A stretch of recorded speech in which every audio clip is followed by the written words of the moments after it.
I'd like to bring the February 4th, 2021 school board meeting to order. We were in executive session discussing some personnel matters. This meeting will be conducted virtual, and I have to read a statement. This meeting will be conducted live, but in a virtual format via Zoom technology. As with the previous school board meetings, this process is permissible under and consistent with applicable Pennsylvania School Code, Sunshine Act, and Bristol Borough School District policy provisions. Public access for participation in the meeting can be accomplished per instructions attached, and that is on our website. Okay, so Madam Secretary, I'm going to call the meeting to order, and we're going to salute the flag.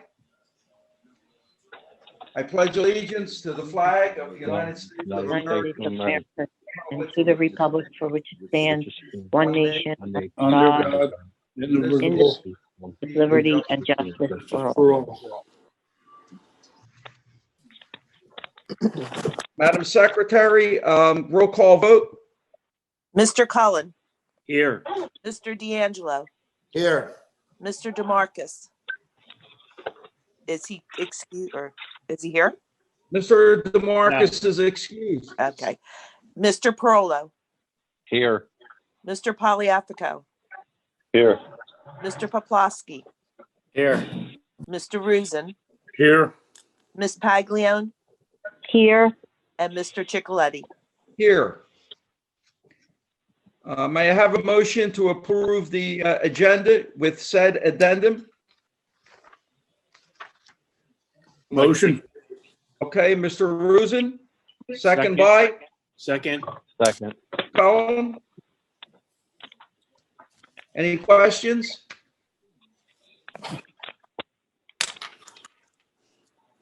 Madam Secretary? Sorry. Mr. Cullen, Yes. Mr. D'Angelo, Yes. Mr. Perolo, Yes. Mr. Poliafico, Yes. Mr. Poplawski, Yes. Mr. Rusin, Yes. Ms. Paglione, yes, and Mr. Chicoletti. Yes. Okay, reports and presentations. Before I go on to the superintendent's report, the superintendent along with administration provided us with information as to going back versus virtual. We have all of that information here. I'm going to let the superintendent relay to you what she had given to the school board members, and then the school board members will have a discussion on this matter. So, Dr. Minetti, do you want to, give your report and then let the public know what you and the administration had put together? Sure. Thank you, Dr. Minetti. The administration and I have a survey that came back from the parents regarding how many parents would have their students come back on a hybrid schedule. So we collected all of that data at the elementary level, and we have a chart of how many students are assigned to each classroom and how many students are back on the hybrid model. For the middle school and high school, it's a little more complicated because the kids are mixed in a lot of those classes at the high school level. So I asked the teachers to put down a list for me for each period, how many students are in their classes in A and B, in the gray and red, and then how many students they would have all together if those classes were combined into one class. So we have all of the numbers for the classes through the end of the third quarter, and I reported that to the board so they could start making some decisions and look at the numbers moving forward.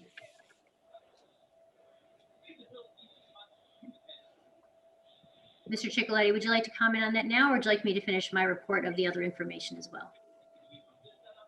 Finish your report, and then we'll go back to this. Okay.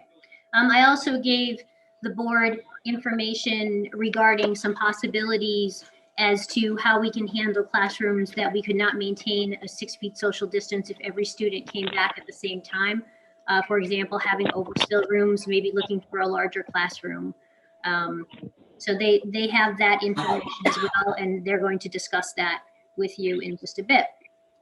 Some other things that I have from my report, I would like to thank all of our maintenance and custodial staff and Mr. Gatto for the excellent job they did clearing off the property over the snow in the past 2 days. I'd also like to thank the borough for allowing us to use their equipment, but not for the collaboration between the borough and the school district. We wouldn't have been ready to come in live yesterday. So I'd like to thank everybody involved for all the hard work that they put in, keeping the process going. It wasn't just they went out one day and cleared it all. They kept up with it all throughout the storm. And it's no easy task doing that when you have so much property that you're dealing with. So thank them very, very much for all their hard work and their efforts. I wanted to remind the public that the public testing site closed, the one that was at the community college. They're actually going to change that to a vaccine site, but school-age students can get tested for COVID at the Newtown facility. The information about this is on our Facebook communications page, and it's also on our website.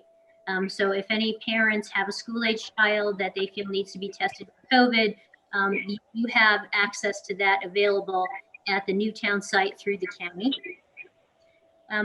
We also are posting the scores on our website. Mr. Rusin asked to have that happen, and I worked with Paul and Mr. Lawley to put a link to the PIAA website where all of our scores are posted.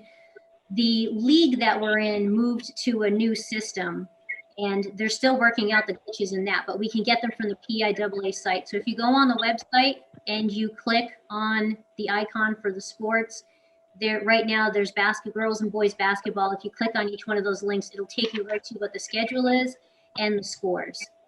We also have the games are being recorded. You can subscribe to the service that will allow you to watch the games live. But if you don't want to subscribe, we do get a download of each one of the home games that we will put on the television channel, and we can put a link to it on our website as well. So you will have access to the games if you can't make it to the games live. We are looking at introducing an esports team for the high school. We have a teacher who is interested in facilitating that for us, and we're looking into the logistics of it now, what equipment we would have to purchase in order to make that happen. But esports is a whole new realm for kids. Kids get big scholarships, full ride scholarships for esports. It's a new realm, and I know the board feels that anything that we can do positive for the kids and get them involved in the school in a new and different way, we're into looking into it. So I want to let the public know about that. And I would also like to thank Bristol Friends Organization for a generous donation to our food bank. And also we have a community member family that also made a generous donation to our food bank in the past month. So we are taking donations for our food banks. We have one at the high school and one at the elementary school. If anybody would like to donate any goods, they're always welcome. And we also have, coats and things like that for the kids. So I'd like to thank everybody who's helped support that. A lot of the teachers have brought things in as well. And that's what I have for our report tonight. Okay, Dr. Minetti, can you please go over the sheet that you gave us, the one with total number of live students?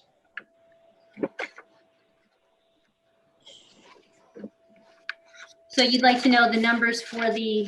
No, you just, if you could just briefly, what you gave us, I want the public to know, what plan you had in place and the administration has in place. Okay. The work that you've done. Sure. So what we have is a list of all of the classrooms, K to 6, because there's 15, and then the middle school are pretty much the same groups of kids. How many kids that if we were to combine the gray and red days, how many kids would be in each classroom? So from there, we are looking at how exactly we would, if we were to bring everybody back live, what are some of the possibilities of that happening? So for example, in order to maintain a 6-foot social distance in some of our elementary classrooms, some of them it would be no problem because there are only 10 kids who would be live, but other classrooms are high, there would be 22 kids if we combine the two together. So how we would manage that, a possibility that we are considering is having an overspill room where students would go on a rotating basis. There would be one group every several weeks that would be assigned to an overspill room, and parents would have the option of keeping them home at that time, or they can come in and go into the overspill room where they would attend class virtually as if they were home with headphones on. So we're looking at those possibilities. At the high school, there are a few classes, they're actually middle school classes that would be over the amounts. So we're basically looking at every single classroom. What is the capacity of that classroom? How many students do we have if we combine the gray and red and combine them together? And then what can we do to accommodate and maintain that 6-foot social distance for our kids? So that's where we are at right now. We're looking at who would cover an overspill room. So there's still logistics that would have to be worked out, but that is the information that I brought to the board this evening. Okay, and then we'll go into a discussion, but there's some additional information, and that is that, we always check with, at least I do, with the nurse, both nurses, to see if they're comfortable with coming back. And at this point, it is no, remain virtual.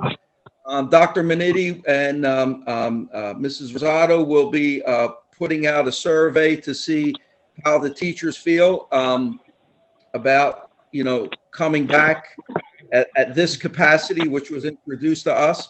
We know what the parent survey was that was completed last week. So I know that you can't see the list that we have, but some of these classrooms, are over 20 children. It would be impossible to keep them 6 feet apart. But quick math here, number of in-person students that are willing to come in, it looks like 455, and the parents that want to continue virtual is 190. So we're still a little over 34-35% of the parents wanting to stay virtual. So I'll open up the floor for discussion with the board members with what facts we have in front of us and the proposal by the administration and Dr. Minetti.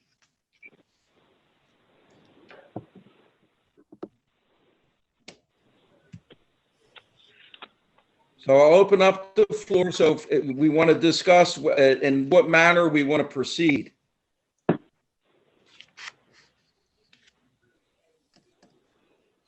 Well, I'll throw my 2 cents in. So what I'm looking at on this list is there's about 10 classrooms that have between 19 and 22 kids. The other ones we can, and just one thing to clarify, we're doing a hybrid method now, correct? So we have some kids that are coming, right? And some kids that are virtual. We're not all virtual. So we're already kind of halfway there. We're contemplating when we'll be able to everybody come back full time. And what I'm seeing is from a logistics point of view, we have 10 classes with 19 or more. So I would hope that to kind of solve that problem, we could find the 10 biggest classrooms, if there are, and possibly try to work without having to resort to having like an overflow class. Now, I know that might not be entirely possible, but it might limit the number of overflow classes. And I know we're having a problem with snubs and a problem with aides. So, my hope would be that over the next 2 weeks that we could try to resolve and come up with a plan that what it's going to look like, all things being the same, if we were to come back full time. Could we do it or not? And to discuss that at our next meeting, which will be on February 18th. Okay, you know what? Let me just go around the horn so that everybody can make a comment. So, Mr. D'Angelo, thank you. Mrs. Paglione? Yes, my concerns were, with like having the kids in the classroom and them being 6 feet apart. Will they fit in the classrooms that are existing? If not, the other plan was to do an overflow room. Well, do we have enough rooms for an overflow room? And what children would be in there and what grade level? Would we have them all in there from first, second, third, fourth, fifth, sixth? And who would monitor them? So I have some concerns. We don't have enough subs. We don't have enough aides. And I would like to know, what our plan would be with all these issues.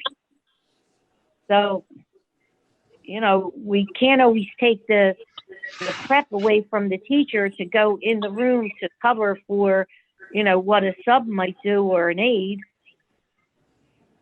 So we need to resolve certain issues. And I'd like to get some feedback from the teachers and what they think, what could be done in the classroom. Well, Mary Is Jane. that it, Mrs. Paglione? Yeah. Well, Mary Jane, Okay, Mr. Collin? I think in the overflow classes, they would still be virtual though, right, Dr. Menini? No. Yes. Yes, the overflow classroom, the students would be virtual. But they would still have to have someone monitoring them. Yes, they would. Mhm.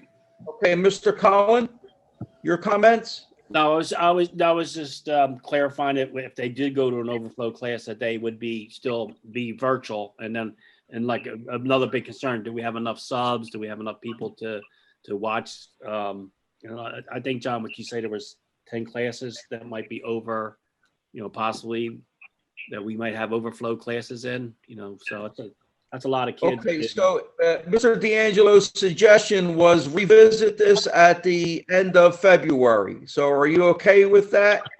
Oh, absolutely. Absolutely. I think every meeting we should address, get us up to date on where we're at and what statistic that we have. Mrs. Paglione, I'm sorry, you're in favor of that also? Yeah, yes, I am. And I agree with Steve. We should visit it all the time. Okay, so let's go to Mr. Poplawski. I agree with revisiting. I just think we need to develop a plan for the overflow, possibly utilizing the gyms, any larger space. I know at my school, that's what we're exploring when we return in March. Maybe come up with a progressive plan where it's like a K to 2, 3 to 5, 6 to 8, something like that. The kids need this, and I understand there's a lot of other obstacles, but I think, revisiting it at the end of the month would be beneficial. Okay, Mr. Poliafico. Yes, I stated my case in the executive session. I think we should just, based on what the nurses are saying and the feelings of a lot of the teachers and, taking into consideration, the feelings of the parents. I know they're anxious. A lot of them are to have their kids back in regular class. But I think, to err on the side of safety, I think we should just revisit it. I would push it back to the end of February, but, at the 18th or our next meeting to revisit it is fine with me. Okay, thank you, Mr. Poliafico. Mr. Rosen. Yeah, I'm looking at this as a long-term thing.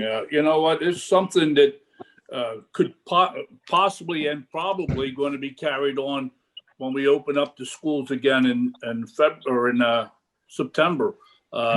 We got to find out. We got to find a way to address the social distance, and I don't have the answer. Believe me, I don't have an answer. But I'm just trying to look at it long term. This don't look like it's going away anytime soon. But I agree with what the other one's saying about revisiting it and trying to come up with some kind of solution. But you know what? I just don't have. You can't fit 10 pounds of salt into a 5-pound bag, and that's what we're trying to do right now. And we got to try to figure out something fast. Okay. All right.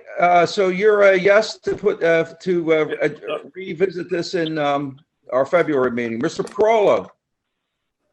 Yeah, I'm in agreement with revisiting in February. I'm sure we're going to be looking at it every month, but things might change. We might be able to go 3 foot apart.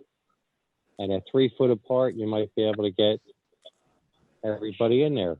So, and plus, with the vaccine, you don't know when it's going to be coming out, if we're going to be getting it, but, you got to follow the rules and you got to be safe. So, but I think if we revisit it in February, I think we'll be all right, because because that'll give us a chance to look at the rooms at a 3 foot space.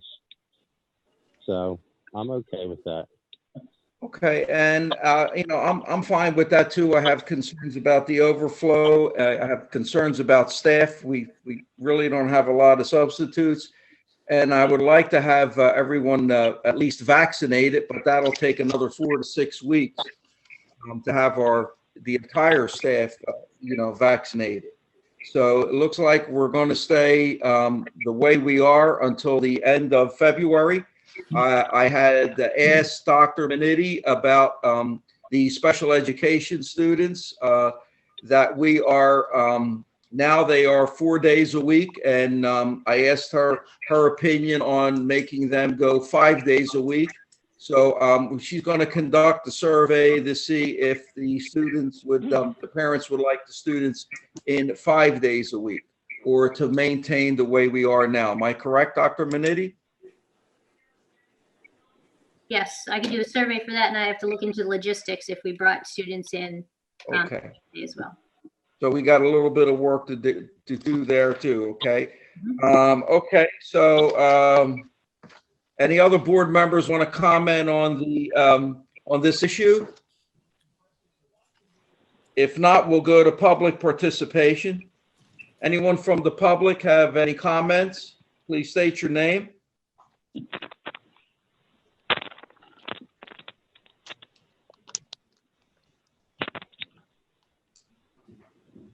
Anyone from the public? Hi, my name's Amanda. I have a question. Go ahead, Amanda.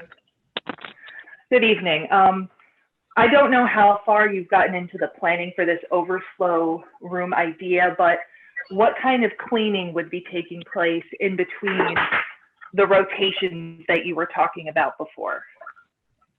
Well, that I'll let Dr. Minetti answer that, but that's pretty hard to spray down a classroom, because you have to, when you spray an area down, we spray every night and we have every desk wiped down. It would be hard to do that, because you have to wait at least 20 minutes to a half hour for that, to settle. But I'll let Dr. Minetti, address that question. Sure. Are you referring to the high school or the elementary, or just in general? Specifically the elementary, because that's where my kids would be, but overall, if that's as far as you guys have gotten, I understand that this is all still very preliminary and you're still looking at your options. Yes, well, the elementary, thank you. The elementary, the kids would actually be in that space for the day. So they wouldn't be moving and having different people sitting in those seats. We would have to switch at the high school, but we switch classes now at the high school. So kids would only be in that overflow space for the class period that there was a need to have that happen. There would be no need to keep them in there all day if one class had 20, but the next class they were supposed to go to only had 10, and it wouldn't have been a problem. So we would have some switching that would go on there. We would rotate the seats as much as we possibly can, as we do at the high school. We would wipe them down if possible in between.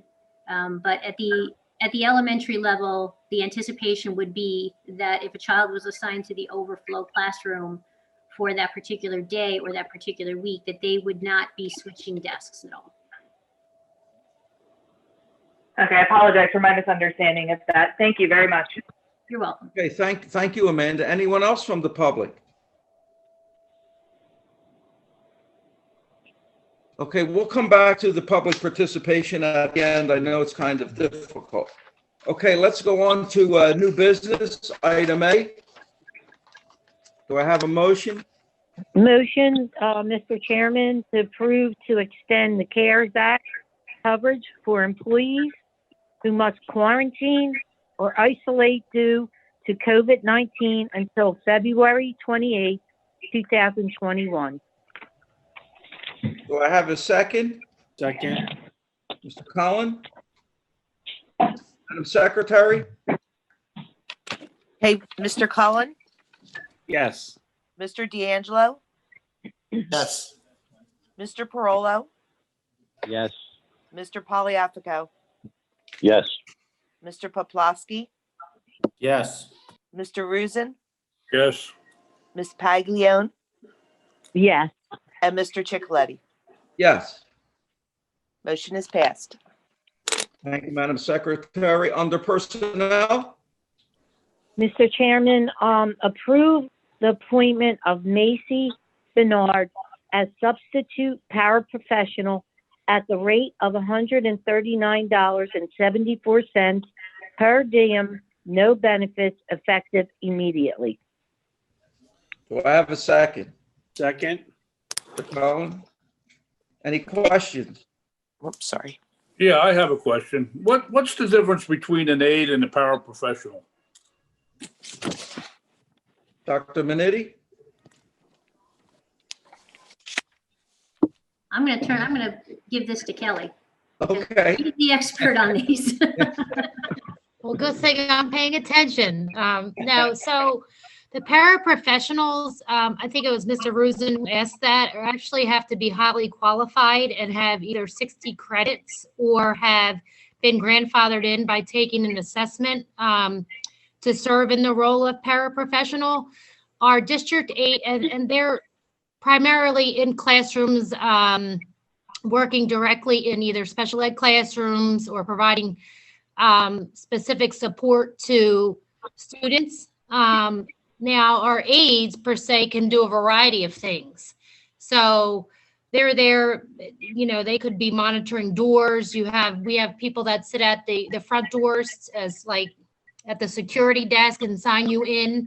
They fall under a district aide, and there are no requirements in terms of being highly qualified or having any amount of credits. All right. I was just wondering because it sounds, you know what? I know I went to school a long time ago, and I don't remember having aides or paraprofessionals when we went to school. And the other thing too is that district aides typically only work when the students are in school, whereas paraprofessionals have a salary, are contracted for 185 school days in a year as well. Oh, all right. Mr. Rusin, Can we just clarify that that's not $139 an hour, correct? That's per day? Per day. yes. Jeff, I want that job, Jeff. I want that job. Yeah. I'm sending in my resume. Yeah. Mr. Rusin, I believe the aide started in the early 70s. A matter of fact, when I had graduated high school, I was a teacher's aide there for 3 years. Jim Wow. McCool wanted to be a teacher, and I said no. I made a big mistake. Yeah. But yeah, That's I could remember back to the early 70s. There was a few of us in there. Okay, so let's go on to the vote, Madam Secretary. Sorry, I got lost here. Mr. Cullen, Yes. Mr. D'Angelo, Yes. Mr. DeMarcus. He's excused. Oh, I'm sorry. Oh. Mr. Parolo, Yes. Mr. Poliafico, Yes. Mr. Poplawski, Yes. Mr. Rusin, yes. Ms. Paglione, Yes. and Mr. Chicoletti. Yes. Motion Okay, is information. Okay, item passes. Thank you, Madam Secretary. Information and discussion. The next board meeting is scheduled for February the 18th, 2021. I will go around the horn now to the school board members for their comments, and then I will go to public participation one more time. Mr. D'Angelo, any comments? Yeah, I just had, I just wanted to touch base with Mr. McHugh. Chris, we're getting close to when we gotta execute that transaction with our bonds. Can you just give us an update on, I know the interest rates are way higher. Can you give us an update on the timeline there? So our next bond payment is due on March 1st. And our next chance to refinance the Part B bonds would be in 2023. However, most of the principal we've already paid, so there might be minimal savings with that. No, Chris, I'm sorry. I'm just asking the transaction that we did last year to lock in the rate. That's all going to occur, right? Because those bonds are coming due. What is the timeline? Our first payment will be September. In September? September. Okay. Anything else? The only other thing I had was I just want to let everybody know that the Bristol basketball boys team beat Holy Ghost tonight at our gym. It's like the first time in maybe 15 years or so. So congratulations. And the game has been filmed. We will have it available. And hopefully, Mr. Lally is working on, and once it's downloaded and available, that we're going to get Paul to put it out on our television channel and possibly make it available on our Facebook page. That's it. Okay, thank you, Mr. D'Angelo. Mrs. Paglione? No, I'm good, thank you. Okay, Mr. Collin? Yeah, I just want to maybe I have a big concern about our students. I mean, our students, our staff, and our employees and our administration. Just making sure they get their shots as soon as possible. I think we need to, I'm sure that Dr. Menini's doing the best she can to have it done, but I just hope and pray that we can get it done a little bit faster. To get our staff and our teachers vaccinated. And that's all my concern is. Thank you. Thank you, Mr. Collin. Mr. Poplawski? I want to follow up what Dr. Menini said in the beginning about our maintenance crew and the snow removal. I happened to drive by while they were doing that. Also with the borough allowing us to borrow some of their equipment, definitely helped make the situation a lot easier. So out to those guys, I mean, I don't want to say names, because if I missed one, you might offend one, but the whole crew definitely did an awesome job of clearing everything. I mean, I dropped my kids off the next day, and there was no issues at all. Anything else, Mr. Poplawski? No, that's it. Mr. Polyafco? No, I'm good. Thank you. Okay, Mr. Rusin? Yes, I just want to bring up about the tech school. They're going to be coming after us for a piece of the building fund that they're going after. Their roof is leaking like a sieve, and there's a couple other issues. I know it was presented already to Dr. Minetti, and she knows where we're coming from on that. But I just wanted to make everybody aware it's going to be coming. And they're getting some bids or something right now. So anyhow, and we also agreed to an agreement for Dr. Poski's, the superintendent of the tech school, his compensation for the next 5 years. So that was done. And I just wanted to thank Dr. Minetti, Mike Lawley, and Paul for getting this sports scores posted online, and so we could all keep a track of what's going on. And I'm very in favor of that esports thing. So thank you. That's all I got. Mr. Parolo? Yeah, I'd like to thank our maintenance workers too, and the borough for letting us use some of their equipment. They actually came over and salted the Snyder Girardi School for us. So it's nice when you can work together and borrow stuff from each other. Someday we will have the equipment to take care of it, but we don't today. So it's nice that they lend it to us. So they did a great job, and you're right, the school was open.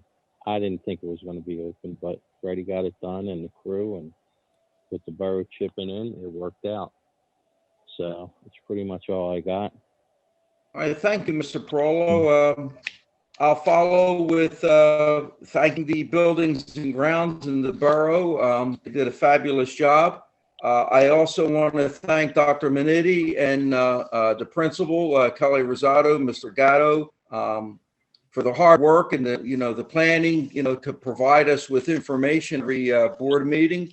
They're out there with the measuring tapes, measuring spaces, crunching these numbers so that we could have all the available information to make a decision as to what we're going to do. It may sound easy, but there's hours and hours of work that they do here, and it is appreciated. So I'm going to thank them. Also, I'm going to ask the chairmen of the committees. It's budget season, especially buildings and grounds. Any projects, curriculum? Is there any books, supplies? So we're going to start putting together our budget. So I would encourage the chairmen to have the meetings. So and the contact, make a list and propose that to the board, for our upcoming budget. Chris, do we have an idea how our budget's looking? Should be okay. Just like I said, we're waiting for Mr. Rusin with the tech school, and we're waiting for our medical looks, our third look medical looks. But other than that, we should be fine. Okay. All right. Good job, Mr. McHugh. Thank you too for all your hard work. Okay. Let me go back to public participation. Before you do that, I forgot. I do have one thing. I just want to ask Mrs. Minetti or Mrs. Rosado, where are we posting the Student of the Month and the Distinguished Honors and Honor Roll? Are we posting that somewhere so that, the parents could see it and the general public? I can answer. We haven't posted it anywhere, and to be honest with you, Ms. Paglione, we haven't really engaged in having really a Student of the Month, as it's very difficult in this virtual environment to really do that and to kind of do it in more of a fair manner, I feel like. So I know the teachers are celebrating the students, but we've never really posted, unless we did it on the channel years ago, honor roll, which we could. We've only kind of celebrated them like assemblies at the end of the year for honor roll, like overall and that kind of thing. But they get certificates still. The teachers are providing those, I know, because I've signed. So, we could talk later, you and I, and see what other, how we can work some things out. But they are continuing to celebrate the students. And I agree, like we're trying to kind of emulate what we've done in a traditional way, in a virtual way. And while I'm speaking, I just wanted to also mention, because I see several members of the PAC on here, is that they really went above and beyond. And I think you've all seen lots of the videos that were posted on the PAC page of our virtual partners in print. So we're still trying to do a lot of the similar things, but coming up with creative ways to do it in a virtual environment. We had a meeting on Tuesday to see how we could do something similar to what we had done with our dances. We won't be able to have those this year in person. So thank you to the PAC for being able to do that. And I hope if you didn't get a chance to see you or anyone else on here, those videos and the kids' engagement and reading, to check it out on our Snyder Drotty PAC page. So yes, it is wonderful. But I welcome any suggestions that you have. So I'll check in with you tomorrow. Okay. Thank you. Mm-hmm. Okay, I'm sorry, I forgot two things there. I wanted to thank the nurses because they put together a video. I believe it was for our staff. Is it online regarding the COVID 19? No, it's not online. It was an in-house. It was an in-house. They did a fabulous job. It was very informative. And the second thing I wanted to bring up, and I talked to Dr. Minetti about this, is when we have a snow day, I know that staff is emailed and it's on our channel, but we do have a robocall. Can we still do the robocall also? Is there a problem with that? No, when we did send out, it did go on a robocall. It goes out robocall, email, and text message. It goes out to all three. Okay, so I didn't get a robocall, and I apologize. When I checked my email, you did respond in a timely manner, but I had not checked that. I was driving home. Mhm. So can we also? I did not. It was not on my answering machine, the robocall, but we do that, correct? We do. Okay. All right. Thank you. All right. Let's go to public participation. Anyone from the public?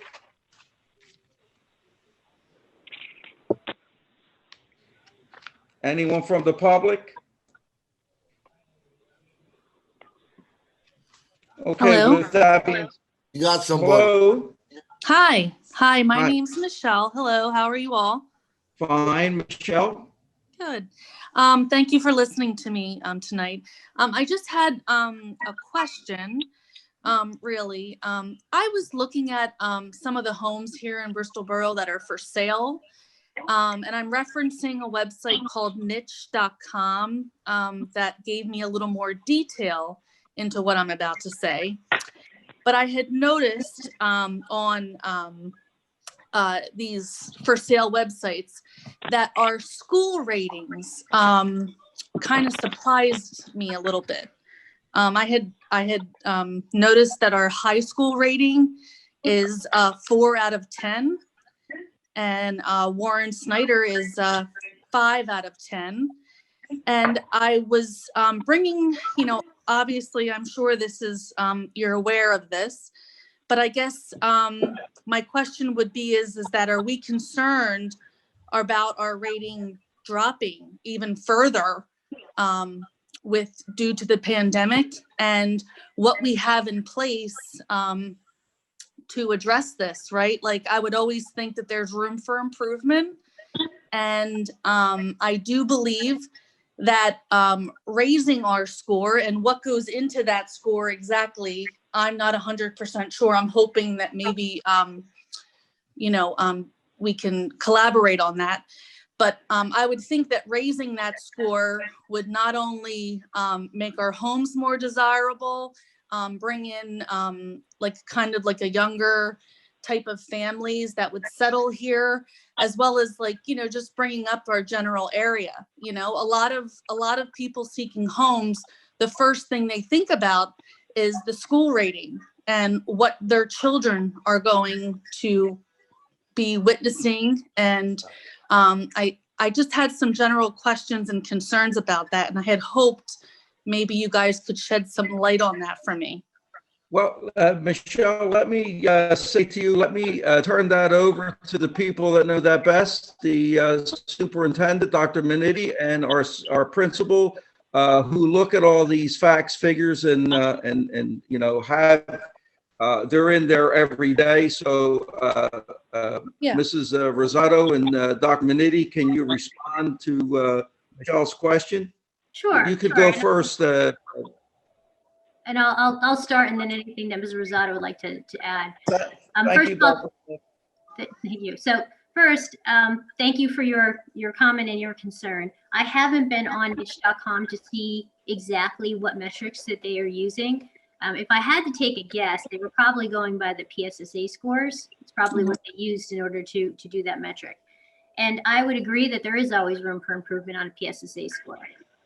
Those are the scores. If they are using the most recent data, there were no PSSAs last year. So it's actually data from 2019 that they used to inform that.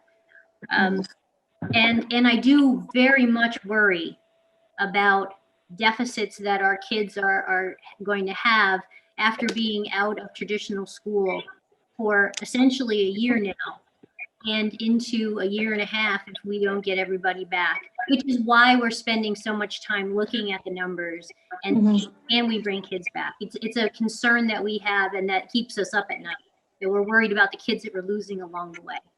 But that being said, those numbers are based on the PSSA scores, and the PSSAs are a snapshot in time. We have a population in our school district that's 70% free and reduced lunch. And that was the percentage of free and reduced lunch before the pandemic. Right now, every student in the district gets free and reduced lunch. We have a waiver from the state. So we don't even know when we come back what that number is going to look like when we get back into a traditional program. I'm only saying that because our kids come to school, many of them, need of just the basic necessities in order to be prepared to learn. So when you have a population that is really needy as far as food and clothing and things like that, our biggest concern starting the day off is making sure that kids have everything they need in order to be prepared to learn. And then we meet them, because we are a public school and we accept everybody, we meet them where they're at. So we have kids who come into kindergarten who are able to read, who come from environments where parents are reading to them, and that is valued in their household. And then we have students who come to school where parents maybe do not necessarily have the time or the resources to provide that type of background to our students. So our job is always, although we focus on the scores and we use them to inform what areas of deficit we have and to put programs in place to address those deficits, our main goal is always to meet every student where they are and to accept the challenges of all of those students that are brought to the table, and to do the best we can to not only just hit a bar of scores, but to show growth for every student.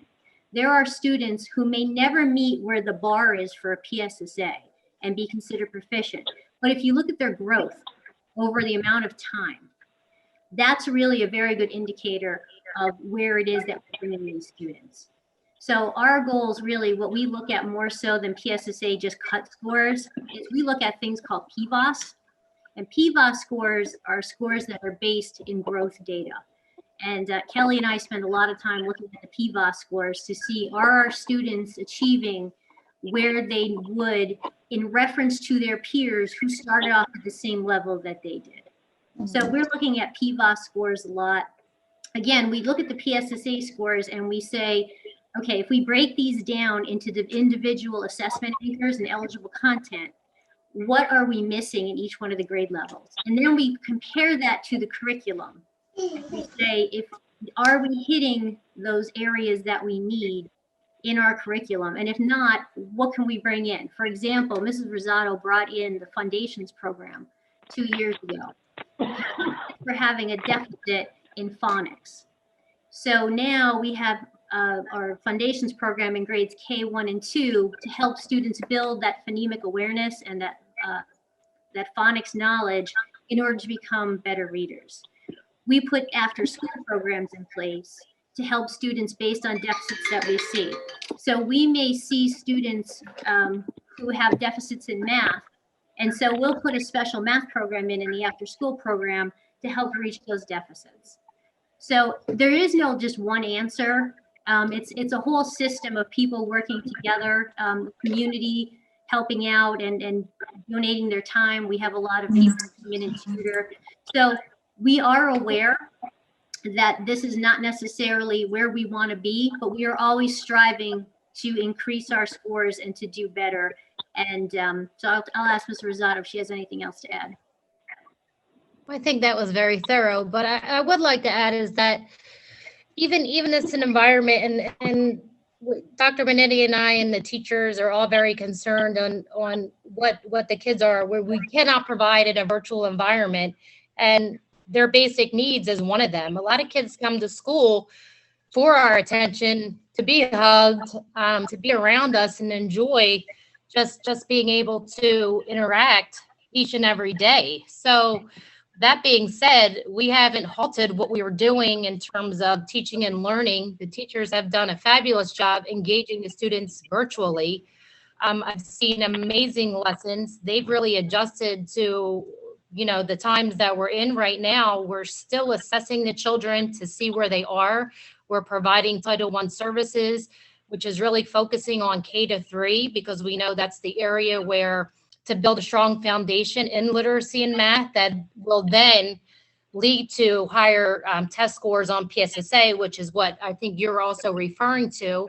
And that's one data point, which for us, I know we're graded on along with every other district in the state, and that's the only Yeah. thing that's published. They don't Yeah. look at any other data that we collect, what Right. shows And higher that's, performance that's on how kids. unfortunate. Yeah, that's Yeah. unfortunate But that they're thank you not for your that they're not concern. taking that into consideration, right? You know, and you're right. The rest of the districts are, you know, and arguably, their ratio is also higher, which is very interesting to me. You guys are at a how many to teacher, a student to teacher ratio? Is it an average? Is there an average student to teacher ratio that you have? There is, but I don't have it off the top of my head. It's honestly. fairly low, right? It is It's low. kinda- Yeah, you we guys kind of have pride very in that. low. It's not very high. Mhm. Yeah, which is amazing because you would, you know, there's more attention to detail and, you know, a lot of room for that to happen, you know, especially, you know, with individual needs. I was just surprised. I understand where everyone is coming from with how the ratings are organized and how they end up coming to be what they are.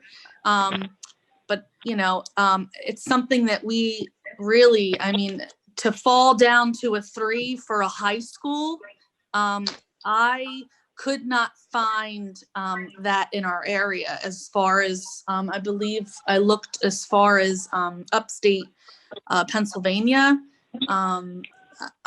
So you know, I'm just highly worried about our high school rating at this Michelle, I Really? also think too that data doesn't show a lot of important things. I've been in the Borough 38 years, and I've actually used to sub in the Borough before I got a job in Philly. I mean, college readiness and how successful some of our kids are, and most of our kids are after high school, that kind of means more than that data. You know, I'm not arguing I know there's that no- fact. I'm not arguing that fact. I'm just stating the very clear understanding that we, you know, with the pandemic, we may fall down to a 3 with our high school. And it makes me wonder why we were at a 4 in the first place, if you're saying that these data numbers are coming from a 2019 status. So that's all. I just kind of, you know, just wanted to put that out there and just know that, you know, that to bring attention to it, to bring more attention to it. I would, Yeah, Michelle, I would it's definitely offer, concerning. I'm sorry, Mr. Poplawski. I would offer that if you had any specific concerns about your own child in the district, I would be happy to set up a meeting to see how we could address any of your specific for your child so that, you know, we can ensure that we're doing what you're expecting us to do and that they're learning to the best of their ability. So if you want to contact me tomorrow, I'd be happy to do that and talk about your child specifically. No, well, I think every child deserves a fighting chance, and I don't have any children within the district. Oh. I know quite a few. So my concern just generally lies with the public. Oh. Well, I would like to say that I really am an advocate for every child in the school district. So, Yeah. you know, we're going to continue to work hard and meet the needs of our kids and grow them. And we know we have a bigger challenge in front of us. So Yeah. With forward the, to maybe As you, a teacher, I'm sorry. I'm a teacher at Bristol, in Bristol. And I just want to say that the test scores don't tell a whole story. no, yeah. Horrible test taker as a child, but you put a project in front of me and I flourished. You put different things in front of me and I flourished. That's why, and I'm a product of Bristol Borough from K to 12. So I'm proud to say that our district is, we have other assets. Just because we don't test well doesn't mean that we can't offer the best education for children. We offer social emotional help. Our children know us, they know our families, we know their families. Like, there's much more that goes into this whole thing than test scores. So yeah, I know that. I'm very aware of that. That is, you know, a selling point of anything, because you come to our school and it's almost like a private education. I'm telling, like, our kids know us inside and out, and we know them inside and out. So that's the important part. If our children can't cope, and if our children don't have that mental healthiness, what does a test score tell you? What does a test score do? So there's more than test scores. I'm sorry. I'll get off my soapbox. No, I'm not arguing that fact at all whatsoever. I don't disagree. I mean, I'm positive that you guys are wonderful teachers. I'm not questioning any of that. I'm just bringing it to attention that I was looking at homes in our area, and it just popped up that, you know, that we were a 4 out of 10 for our high school rating. And that promoted me to start investigating our area and our extended areas with the ratings of the schools. And, you know, like I said, I just wanted to bring it, you know, to And everyone's attention. Michelle, I'll take a look at that niche.com and see what metrics it is that they use.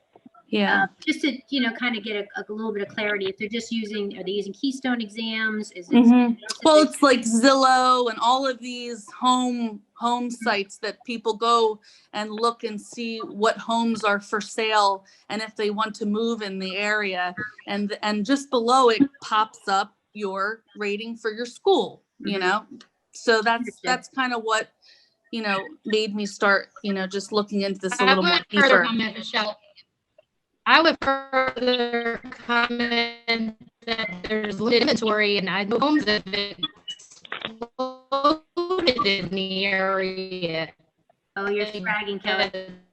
You're breaking up. The homes are exceptional, and they're not sticking around. So like Mr. Kramer said, Kelly, your connection's gone. I said, like Kramer said, there's a lot more to the whole child than just a test score. And that's evidenced by there's very limited inventory in town from home sales, and home sales have exploded in the area. Oh, hi. Okay, Michelle, thank you for your comments. Thank you, Mrs. Kramer, for your comments. This is Rosado, Dr. Minetti. Anyone else? Yes, I would like to say something. Can you hear me? I can hear you. What is your name? Okay, I'm Ms. Rudolph. I'm glad that she mentioned the test scores because, you know, I'm here in Bristol. And I was thinking about substitute teaching here. I'm a substitute teacher. And I've worked in urban districts. And those test scores mean a lot, okay? I understand there are good teachers and everything because I work with test scores who are low. And it is good to know that you like to know the test scores when you're a family that's moving. Like I'm from out of state and I've been here in Bristol I've been in PA for like about 7 years. So those test scores mean a lot when you see it on there. And that's not saying that you're not a good teacher or anything. Exactly. But it makes a difference when you want to move because the test score, it also has to do with the people in the area. Because when you have low test score, that's kind of lets you know what type of people live in that area too. That's a reflection on people. Because I've lived in an area where there's low test scores, and it is a reflection of the people in that area. And also when people want to work like as a teacher, myself, I'm a substitute teacher, it makes a big difference when you're working in areas where scores are low. It does make a difference. I mean, and I like Bristol a lot. I really like the area. It's a nice area to live in. I've yet to work in a school. I've been thinking about it because, you know, I've been working in Jersey most of my time, but I recently started working in Philadelphia, but I was thinking of working here in the borough. So it makes a difference. It does makes a difference. No reflection of the town or anything, but it does make a difference. And it's sad to say that, but it do when people don't know about the area. It's sad to say that. Ma'am, if you are a substitute, we are looking for substitutes. You could gladly put in an application. and you'll get to see how Bristol Borough functions. I'm serious about that. But I'm very We're- nervous. I'm very nervous because of the COVID. I'm one of those teachers that would prefer online. I don't want to be in the school right now. Okay, So all I'm right, kinda but nervous we're always looking for substitutes, so you could come and see what our district's like. So thank you for your comments. Anyone else? With no one else from the public, I'll ask for a motion to adjourn. Motion to adjourn? Mrs. Paglione, do I have a second? Second. Who's that? Second. Mr. Gallo? Who? Mr. Cullen? I got three. Okay.